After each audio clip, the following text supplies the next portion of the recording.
I want to share with you 8 reasons that letting go of alcohol will make you a healthier, happier person. And I also want to share with you who won the seeds that we will be giving out. Hey everybody, Chad Cruiser here with Health and Homestead. If you end up liking this video, hit the subscribe button, hit the bell notifications. Now, the number one, I think one of the most important reasons to give up alcohol is because research actually shows that the happiest people have never drank alcohol. Now think about that. The happiest people have never drank alcohol. And then the research actually also shows that those who end up giving up the alcohol end up becoming happier. So those who were drinkers but yet give it up become happier people. Now people typically drink because they think it makes them happier, but the research shows just the opposite. So if you want to be the happiest person that you could actually be, you would be best to do what? Get rid of the alcohol. And so that's number one, makes perfect sense. But let's go on to number two. Number two is that alcohol makes you more prone to becoming overweight and even obese. Now, the researchers have actually looked into this, and what they found is for people who simply drink 2 drinks a day, that it increases their chances of obesity by 34%. I mean, we've all heard of a beer belly, right? The thing is, fat is an interesting thing. Fat takes over certain portions of people's bodies in different ways. Some people are more prone to a large abdomen, a large gut. Other people, it goes to their legs or their behind or whatever it is, or arms. I mean, heavy arms, whatever it is. But the point is, if you're looking to stay fit, trim, healthy, and number one was happy, you want to avoid drinking alcohol. Let's go on to number 3. This one's actually really incredible. Researchers have found that regular drinking of alcohol actually physiologically shrinks your brain. Now, I don't know about you, but I want as much brain as I can have, right? I mean, within reason, right? Having a smaller brain is something that very few of us probably want to have. And so, yeah, shrinking your brain. That's number 3. Number 4 is that this is something that is just kind of annoying, right? Basically, drinking alcohol typically makes rich people richer and makes everybody else a little bit poorer. And you say, well, I don't really care. But here's the thing. When you add up the fact that it shrinks your brain, then it potentially makes you heavier, and it also makes you more unhappy, you're paying somebody else your hard-earned dollars to make you less happy.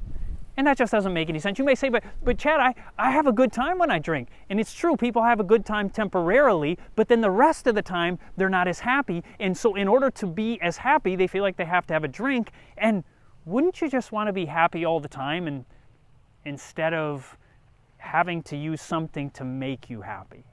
And so you get the idea here. It saves you money to not do this substance, and it doesn't make some other guy richer while it's destroying you and potentially your family. Number 5 is another physiological reason.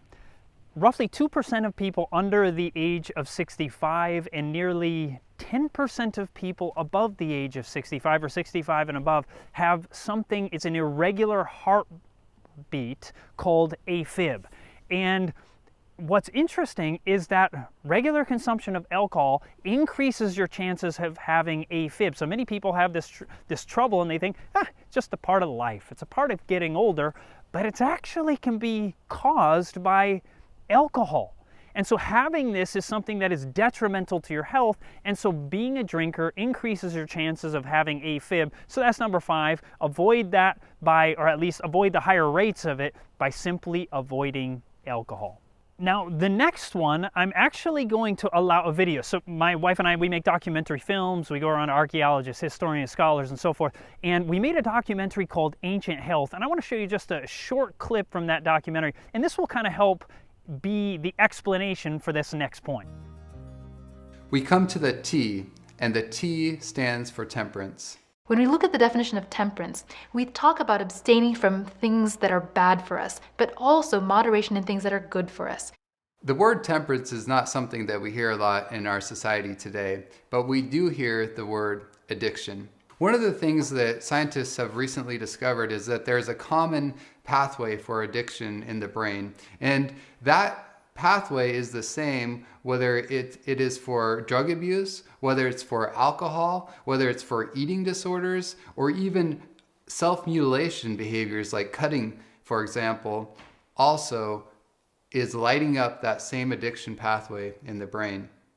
Alcohol is the second or third leading cause of death, depending on how you look at it. The Centers of Disease Control in Atlanta calls it the third leading cause of death in this country. It's amazing to me that some so-called scientists advocate that people drink alcohol to prevent heart disease when it's the third leading cause of death. Many people I see in my office often ask, aren't there health benefits to alcohol? There is absolutely no safe level of alcohol consumption when it comes to cancer. Types of cancers that have been correlated with alcohol use are cancers that you and I often have fears about. These are cancers such as breast cancer, oral cancer, and colon cancer. That's right. A woman who's a moderate drinker is putting herself at measurably increased risk of breast cancer. In June 2010, the American Institute for Cancer Research made the statement that there is no safe threshold for the use of alcohol when it comes to the occurrence of these cancers. Nobody should be resorting to alcohol for health benefits. Even if it may lower your risk of heart disease, it's increasing your risk of dying from any cause and increasing your risk of cancer. The National Institute on Alcohol Abuse and Alcoholism's official statement concerning alcohol and health has actually stated that the benefits that come from alcohol may not actually be from the alcohol itself, but other components of the foods that are made into alcohol, the plant-based foods. It causes high triglycerides, it causes hypertension, it increases the risk of bleeding strokes. Now someone says, but Dr. DeRose, I still like to have a glass of wine. Well, listen, that's up to you. You can make your own decisions, but don't label it as a health-giving behavior. The use of alcohol stimulates the same addiction circuit as any other drug. We are voluntarily, when we consume alcohol, we are voluntarily suppressing the frontal lobe of our brain. This darkened area is the judgment center and the center for tensions and anxieties. Even small amounts of alcohol tend to deaden these centers, and because of this may provide an illusion of relaxation. And so one of the worst things that we can do, especially if we're trying to optimize our brain function, is to drink alcohol even a little bit. So a practical illustration of the concept of temperance, at least in my book, as I read the medical research, is total avoidance from alcohol is the optimal. One of the really important things to understand about any addictive behavior is that it impairs our frontal lobe function. The area of analysis, of decision making, of our willpower. Which impairs our ability to make good, sound decisions and to think clearly. And that, of course, impacts the rest of our lives. So any amount of addictive behavior is not healthy for the brain. And in reality, there's other things, or even some foods, other substances, of course drugs, that adversely affect the frontal lobe of the brain. So not only does it make you more unhappy and raise the risk of AFib and being overweight and all of these different things, but it also increases your chance of having cancer. Even moderate use of alcohol, whatever that means, actually increases your chances of our number 2 killer, cancer.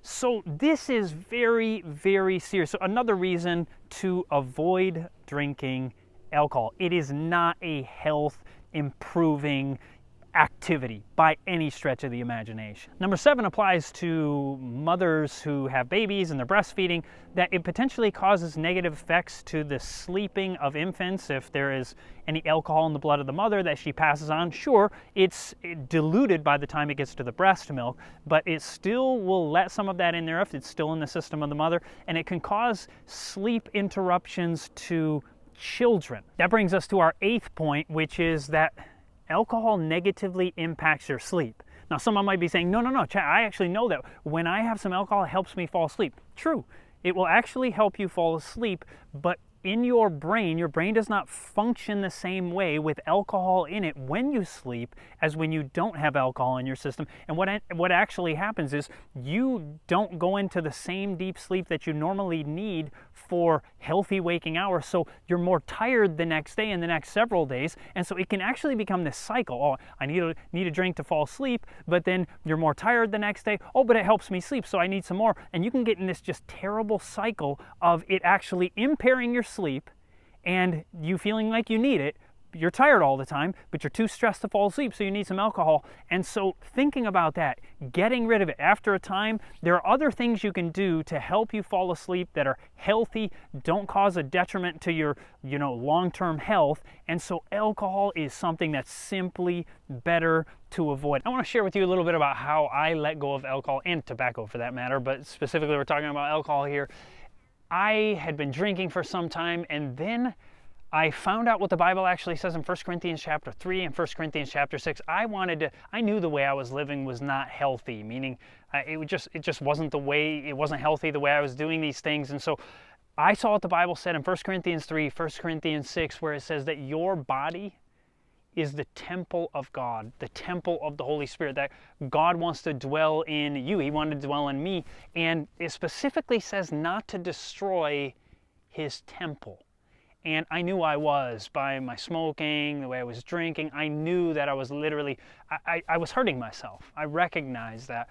And for the first time, I knew that I wanted to quit, but I didn't realize that God actually wanted to give me victory over addiction. I didn't really realize that. And once I realized that, literally my life was changed. At that point, I let go. God gave me the victory, and it has been one of the greatest decisions of my life. My life, I am happier today than I ever was before. I have health that I didn't even have as a young person. And so I would challenge you, if you're struggling with these things, open your heart to God. God can give you the victory. Now I want to also let you know quickly, the two people who won, looking at all those who signed up to win the seeds, someone named Ashley Aim, maybe? E-M-E is Ashley E-M-E, that's her name. So we'll be contacting you, Ashley. And secondarily, Rusty R. Rusty R. I don't know either of you personally, but congratulations, all the best. I hope the seeds will be a blessing to you, that you'll be able to grow some great food. And we'll be contacting both of you. If you like this video, hit the subscribe button, hit the bell notifications, hit the like button. God bless and have a fantastic day.